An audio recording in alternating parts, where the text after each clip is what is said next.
Heart beat scan ఒక్క second లోనే world class 640 slide CT scan ఇప్పుడు మీ విస్టా ఇమేజింగ్ బంజారా హిల్స్ లో.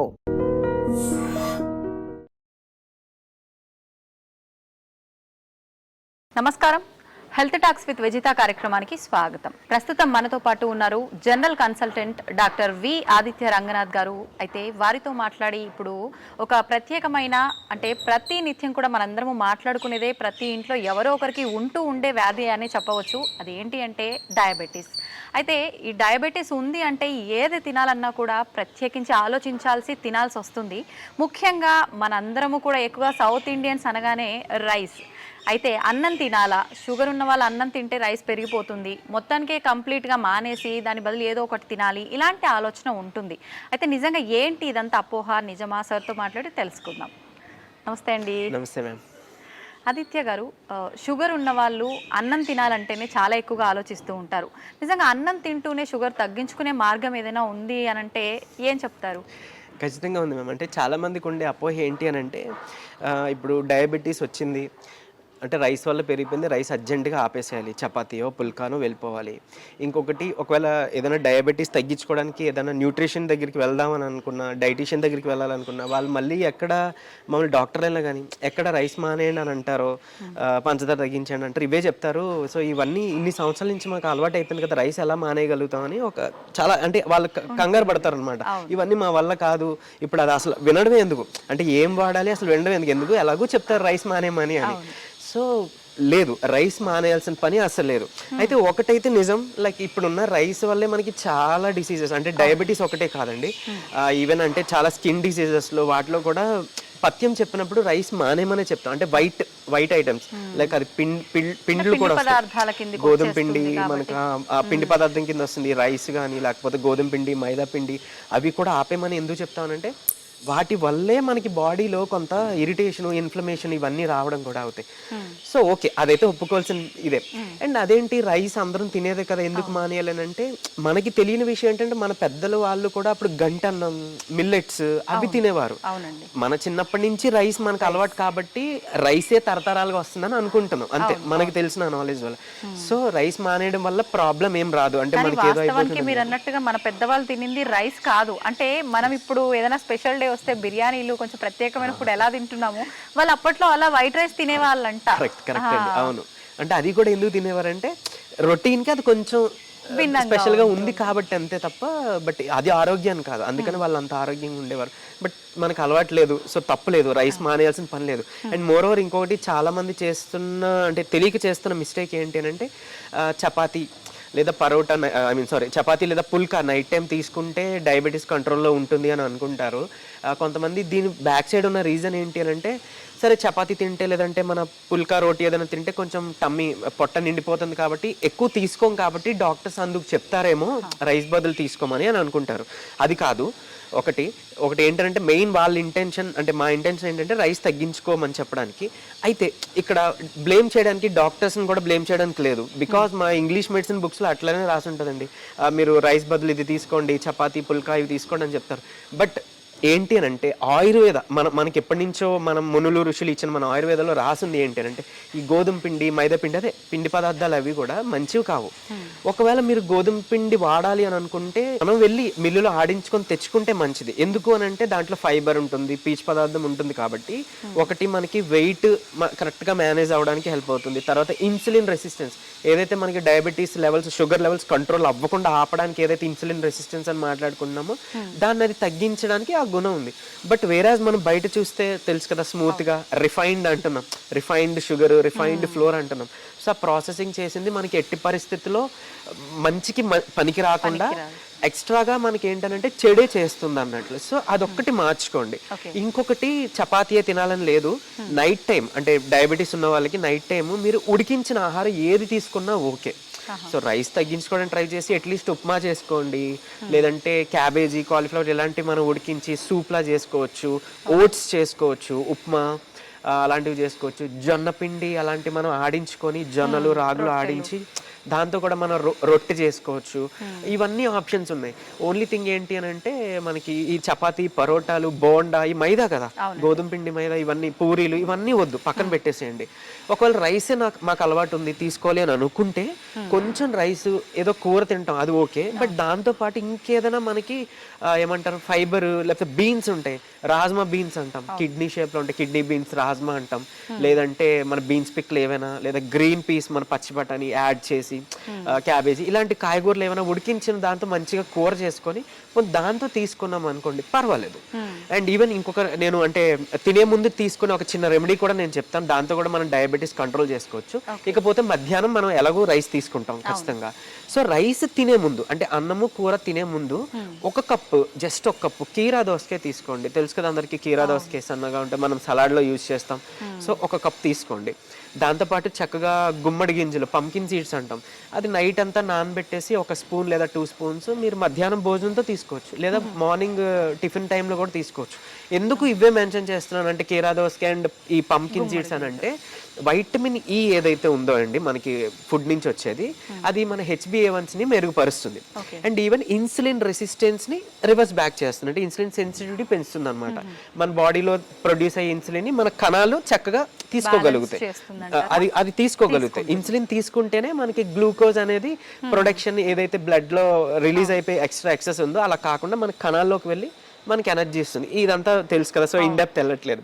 సో ఈ విటమిన్ ఈ ఉండే పదార్థాలు మనం తీసుకుంటే వితిన్ 3 monthsలో మీరు మీ HbA1c చాలా బాగా ఇంప్రూవ్ అవుతుంది. అంటే 7, 8, 9.5 అలా ఉన్న వాళ్ళు కూడా చక్కగా ఆ 6.5, 6కి అలా వచ్చేయచ్చు అనమాట. వితిన్ 3 monthsలో మీకు ఈజీగా మీరు 8 ఉన్నా కూడా ఆల్మోస్ట్ 6.5కి అట్లా వచ్చేస్తారు. ఇంకా మీరు కంటిన్యూ చేసుకున్నారు ఒక 4 months, 5 monthsకి కంటిన్యూ చేసుకున్నారు, చక్కగా 5.5 or 6 లోపు వచ్చేస్తుంది. మనకి HbA1c కదా ఇంపార్టెంట్, అది కంట్రోల్లో ఉందంటే గుడ్ కంట్రోల్ అన్నట్లు. సో ఇది ఒక పద్ధతి ఉంది. సో ఖచ్చితంగా అన్నము కూర తినే ముందు మనం పొట్టలోకి ఈ ఫైబర్ అండ్ ఇవి వెళ్ళాలి, ఈ సలాడ్ వెళ్ళాలి. అండ్ ఇంకొకటి ఏంటంటే ఎక్స్ట్రాగా మీరు కొంచెం పెప్పర్, మన ఏమంటారు మిరియాల పొడి కొంచెం చిటికెడు వేసుకొని, నిమ్మరసం కూడా చక్కగా అందులో పిండేసుకొని కీర పైన తిన్నారనంటే ఈ పెప్పరు ఈ లెమన్ ఈ కాంబినేషన్ మనకి సేమ్ మన ఏమంటారు ఇన్సులిన్, మన ఒంటికి న్యూట్రియంట్స్ పట్టేటట్టు, ఇన్సులిన్ ని కరెక్ట్ గా సెన్సిటివిటీ అయ్యేట్టు, బాగా గ్రాస్ప్ అయ్యేటట్టు, అంటే అబ్జర్వ్ అయ్యేటట్టు చేస్తాయి అనమాట. సో ఇది చేయొచ్చు. మీరు బ్రేక్ఫాస్ట్ ముందు కూడా ఒక 5 minutes ముందు చక్కగా నిమ్మరసం కొంచెం చిటికెడు పెప్పర్ అదే మిరియాల పొడి వేసి వేడి నీటిలో తాగేయచ్చు. 5 minutes గ్యాప్ ఇచ్చి మీరు టిఫిన్ తీసుకోవచ్చు. చాలా బాగా హెల్ప్ అవుతుంది ఇది డయాబెటీస్, ఆ షుగర్ లెవెల్స్ అంతే చాలు. వేడి నీళ్ళు 5 minutes ముందు తాగేసి మీరు టిఫిన్ తినేయచ్చు. మధ్యాహ్నం ఇలా తినవసరం లేదు, ఇలా తాగవసరం లేదు, ఎందుకు డైరెక్ట్ గా మన సలాడ్ ఉంది కాబట్టి తినేస్తాం కదా. అండ్ నైట్ టైం కూడా మీరు డిన్నర్ చేసి ఒక 5 నిమిషాల ముందు ఇచ్చేయచ్చు. ఇకపోతే ఎలాగో రైస్ గురించి మాట్లాడుకున్నాం కాబట్టి ఇంకొక టిప్ చెప్తున్నా. యాజ్ పర్ ఆయుర్వేద మనకి రైస్ కుక్ చేయడానికి అంటే మన అన్నం వండే పద్ధతి కూడా ఒకటి మనకి చెప్పారు అన్నట్లు. సో అదేం చేయాలి, మనం యూజువల్లీ మనం కడిగేసి రైస్ ని వాటర్ లో వేసేసి, అంటే 1 cup ఆఫ్ రైస్ కి 2 cups ఆఫ్ వాటర్ వేసి మనం కుక్కర్ లో ఆర్ లైక్ బాయిల్ చేసే పద్ధతిలో స్టీమ్ లేదా బాయిల్ లో మనం వండేస్తాం. బట్ ఇక్కడ ఇంకొక చిన్న స్టెప్ పాటిస్తే సరిపోతుంది. వండే ముందుగా ఒక 15 నుంచి 20 నిమిషాలు జస్ట్ మీరు నానబెట్టండి, వాటర్లో నానబెట్టండి. నానబెట్టిన తర్వాత దాన్ని మళ్ళీ ఫిల్టర్ చేసేసుకోండి. సో ఉట్టి రైస్ మిగులుతుంది, వాటర్ పోతుంది కదా, ఆ రైస్ని మీరు కొంచెం వాటర్లో యాడ్ చేసి అప్పుడు మనం కుక్కర్ లేదంటే బాయిలింగ్ పద్ధతిలో మనం అన్నం వండేసుకోవచ్చు. వండేసిన తర్వాత అది ఏదైతే వచ్చిందో పైన గంజిని మనం ఫిల్టర్ చేసేస్తాం. ఆ రైస్ని చక్కగా మనం కన్జ్యూమ్ చేయొచ్చు, లేదా దాంతో మనం ఏదైనా చేసుకోవచ్చు, like fried rice what ever మీరు ఏం చేసుకున్నా దాంతో కన్జ్యూమ్ చేయొచ్చు. అండ్ మిగిలిన ఈ వాటర్ని ఏం చేయాలి అంటే అది చాలా న్యూట్రియంట్స్ ఉన్నది గంజి, కాకపోతే స్టార్చ్ ఉంది కాబట్టి మనకి డయాబెటీస్ వాళ్ళు తీసుకోకూడదు అని అంటారు. సో దాన్ని దాచుకొని ఎక్స్ట్రా టిప్ అన్నట్టు మీరు మొక్కలకి పోస్తే అదొక మంచిగా మనకి ఆశీర్వాదం పుణ్యం. అండ్ ఇంకోటి హెయిర్ కి స్ప్రే చేసుకుంటే హెయిర్ ఫాల్ ఆగి హెయిర్ గ్రో అవుతుంది. సో రైస్ లో ఆ ఇనోస్టాల్ అని ఉంటుంది, ఆ పదార్థం మన హెయిర్ కి చాలా ఇంపార్టెంట్. అంటే ఎవ్రీడేది ఆ రోజే యూస్ చేయాలండి, ఆ రోజు ఫ్రిడ్జ్ లో స్టోర్ చేసుకోవచ్చు. అండ్ ఈవెన్ ఇంకొకటి మీరు బాగా గుర్తు చేశారు, thank you for asking. So దీన్ని ఫ్రిడ్జ్ లో స్టోర్ చేసుకోవచ్చు కాబట్టి మనం ఐస్ ట్రేలో ఐస్ క్యూబ్స్ లో చేసేసుకోవచ్చు. అంటే ఇది పోసేస్తే సో దాన్ని మీరు మన ఫేస్ కి మనం ఏమంటారు అలా అప్లై చేసాం అనుకోండి, ఫేస్ కి రబ్ చేసుకున్నాం అనుకోండి, పింపుల్స్, యాక్ని, పిగ్మెంట్స్ ఉంటాయి, మంగు మచ్చలు ఉంటాయి, సో ఇలాంటివన్నీ కూడా తగ్గుతాయి. ఇప్పుడు మీరు చెప్తున్నది రైస్ కడిగినప్పుడు వచ్చిన వాటర్ గురించా గంజి వార్చినప్పుడు వచ్చిన గంజి గురించా? గంజి ఉడికేటప్పుడు మనం ఉడికిన తర్వాత మనం ప్రిపేర్ చేసుకునేది Okay, okay. గంజి. అండ్ ఈవెన్ చాలా మందికి ఓవర్ హీట్ ఉంటుంది కదా బాడీలో, అలాంటి వాళ్ళు పొద్దున ఈ గంజి తీసుకుంటే కూడా ఓవర్ హీట్ తగ్గుతుంది. అంటే మనకు తెలిసింది మనం యూజువల్లీ బటర్ మిల్క్ చేసుకుంటాం, సమ్మర్స్ లో చేస్తాం. బట్ ఈవెన్ పీసీఓడితో బాధపడుతున్న వాళ్ళకు కూడా ఈ ఆసిటోల్ ఇనోసిటోల్ అనేది చాలా బాగా యూజ్ అవుతుంది. సో వాళ్ళు కూడా ఈ గంజిని వాడుకోండి, చాలా బెటర్. అండ్ ఇకపోతే ఈ రైస్ ని ఈ పద్ధతిలో చేసుకుంటే మనకి క్యాలరీస్ కూడా తగ్గుతాయి. అండ్ ఈవెన్ ఈ స్టార్చ్ పోతుంది కదా, ఖచ్చితంగా మీకు డయాబెటీస్ చాలా వరకు కంట్రోల్ వస్తుంది. బట్ ఇవి పాటించండి. రైస్ తినండి, వద్దనట్లేదు, బట్ ఇలాంటి చిన్న చిన్న జాగ్రత్తలు కంపల్సరీ కంట్రోల్లో కంట్రోల్లో ఉంటుంది. అండ్ ఈవెన్ మీ డయాబెటీస్ ని రివర్స్ చేసుకోవచ్చు. బికాస్ కీరా and pumpkin seeds, vitamin E reverse చెప్పాను కదా, డయాబెటీస్ రివర్స్ లో యూజ్ చేస్తాం. సో అలా మష్రూమ్స్, గుడ్లు కూడా చాలా మందికి ఉన్న అపోహ ఏంటంటే గుడ్డు లోపల సొన తింటే కొలెస్ట్రాల్ వస్తుంది అని అంటున్నారు. కరెక్టే, కొలెస్ట్రాల్ వస్తుంది.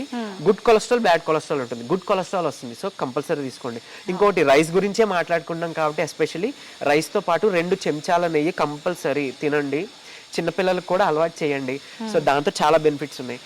ఈవెన్ మనం తినే ఏమంటారు ఆకుకూరల్లో వాటిలో ఉండే పోషకాలు మన బాడీకి అబ్జార్బ్ అవ్వాలంటే ఏదో ఒక ఫ్యాట్ ఉండాలి. అంటే ఫ్యాట్ సాల్యుబుల్ విటమిన్స్ అంటాం కొన్ని. సో అవన్నీ మనకు రావాలి. వైటమిన్ ఏలు, వైటమిన్ కేలు, వైటమిన్ ఇవన్నీ రావాలంటే మనకు ఇలా సమతుల్యంగా ఉండాలన్నమాట. ఈ గీ తినండి, గుడ్ కొలెస్ట్రాలే వస్తుంది, బ్యాడ్ కొలెస్ట్రాల్ ఎక్కడా రాదు. సో అది ప్రూవెన్ సైంటిఫికలీ. ఇది చేసుకుంటే ఇప్పుడు మామూలుగా చాలా వరకు ఇంట్లో పెద్దవాళ్ళు అంటూ ఉంటారు, పెద్దవాళ్ళు కాదు, పెద్దవాళ్ళు రైస్ తినమని చెప్తే పిల్లలు అంటూ ఉంటారు, రైస్ ఎక్కువగా తింటే పొట్టొచ్చేస్తుందంట, మేము రైస్ తిన్న తక్కువ క్వాంటిటీ తీసుకుంటాము, దాని బదులు ఏదైనా మేము తీసుకుంటాం ప్రోటీన్ ఫుడ్ అని చెప్పండి. నిజంగా రైస్ తింటే పొట్టొస్తుందంటారా? రైస్ తింటే కాదండి, ఏం తిన్నా పొట్ట వస్తుంది. అంటే తిన్న తర్వాత ఎక్కువ ఏం వర్క్ చేయకపోతే. అండ్ ఈవెన్ కొంతమందికి స్ట్రెస్ ఉంటుంది కదా, లేకపోతే ఎక్కువ సేపు సిట్టింగ్ పొజిషన్ లో చేసే వర్క్స్ ఉంటాయి కదా, సో అలాంటి వాళ్ళకి బెల్లీ ఫ్యాట్ వచ్చే అవకాశం. ఇంకోటి ఎస్పెషల్లీ ఇక్కడ బెల్లీ ఫ్యాట్ గురించి మాత్రమే మాట్లాడుకుంటే, అంటే వెయిట్ గెయిన్ కాకుండా ఓన్లీ పొట్ట గురించే మాట్లాడుకుంటే దానికి కారణం మెయిన్ గా 2. ఒకటి ఆయిల్ ఫుడ్, హై ప్రోటీన్ లో అంటే ఆయిల్ లో కుక్ చేసిన high protein food, and alcohol. ఈ 2 మాత్రమే మనకి ఎక్కువ పొట్ట రావడానికి కారణం అన్నట్టు. సో ఆల్కహాల్ ఒకవేళ అలవాటు లేకపోయినా మీరు గమనించుకోండి, మీ ఫుడ్ లో ఎక్కువ ఆయిల్ యూస్ చేసుకొని, అంటే హై ప్రోటీన్ డైట్, అది నాన్ వెజ్జే కాదు, వెజ్ లో అయినా హై ప్రోటీన్ ఫుడ్డే మీరు ఎక్కువ కన్జ్యూమ్ చేస్తున్నారేమో గమనించుకోండి. దాన్ని మీరు అవాయిడ్ చేయగలిగితే కనుక ఆటోమేటిక్గా పొట్ట అనేది ఖచ్చితంగా తగ్గుతుంది. దీనికి అండ్ ఇంకొక సీక్రెట్ అని కాదు, ఓపెన్, చాలా మందికి ఏంటి అని అంటే పొట్ట ఉంటుంది, మేము థ్రెడ్మిల్ చేస్తున్నాం, వాకింగ్ చేస్తున్నాం, జాగింగ్ చేస్తున్నాం, బట్ తగ్గట్లేదు అని అంటారు. కరెక్ట్, నిజమే, అస్సలు తగ్గదు. ఎందుకు అని అంటే బాడీ అంటే ఈ పొట్ట అనేది ఎక్కువ క్యాలరీస్ తీసుకోవడం వల్లనో అలా పెరిగింది కాదు, చెప్పా కదా, ఆయిల్ వల్ల, ఆల్కహాల్ వల్ల కదా. సో దాని వల్ల అంటే రీజన్ తెలుసు కాబట్టి దాన్ని మనం రెక్టిఫై చేసుకుంటేనే తగ్గుతుంది. చాలా మందికి అంటే ఎక్కువ తినేసి ఉంటారు, అందుకే పొట్ట వచ్చింది అని అంటారు. అది అస్సలు నిజంగా అపోహ. పాపం వాళ్ళకి తెలుసు, తిన్న వాళ్ళు మేము అంత ఎక్కువ తినమండి అయినా వచ్చింది. కొంతమంది సరే నిజంగానే ఎక్కువ తింటారు, బట్ ఆయిల్ ఎక్కువ తినడం వల్ల వచ్చిందే తప్ప వేరేవేం కాదు. అండ్ మోర్ ఓవర్ ఇంకోటి, వెయిట్ లాస్ అవ్వాలంటే నాన్ వెజ్ మానేయాలి అలా కూడా అదేం లేదు, పొట్ట తగ్గాలని నాన్ వెజ్ మానేయాలి అదేం లేదు. నాన్ వెజ్ తినొచ్చు, బట్ ఆయిల్ ఫుడ్ కాకుండా గ్రిల్డ్ ఓకే కొంతవరకు, లేదా స్టీమ్డ్ అలా పర్వాలేదు. అండ్ దట్టు చెస్ట్ పార్టే మీరు తీసుకుంటే మంచిది. అండ్ మళ్ళీ లెగ్ పీసెస్ తీసుకుంటే కొంచెం క్యాన్సర్ కాజింగ్ అన్నట్లు, అది ఇఫ్ క్యాన్సర్ ఎపిసోడ్లో మనం మాట్లాడుకుందాం. So but as of now in depth వద్దు, ఇది మాత్రం పాటిస్తే సరిపోతుంది. థ్యాంక్ యూ అండి, నిజంగా చాలా మంచి టిప్స్ తెలియజేశారు. ఒక షుగర్ ఉన్న వాళ్ళు అన్నం తింటేనే తప్ప, దాంతోపాటు అదే కాకుండా మిగతా వాళ్ళు కూడా ఎలాంటి జాగ్రత్తలు తీసుకోవాలో కూడా చాలా మంచి ఇన్ఫర్మేషన్ ఇచ్చారు. థ్యాంక్ యూ అండి.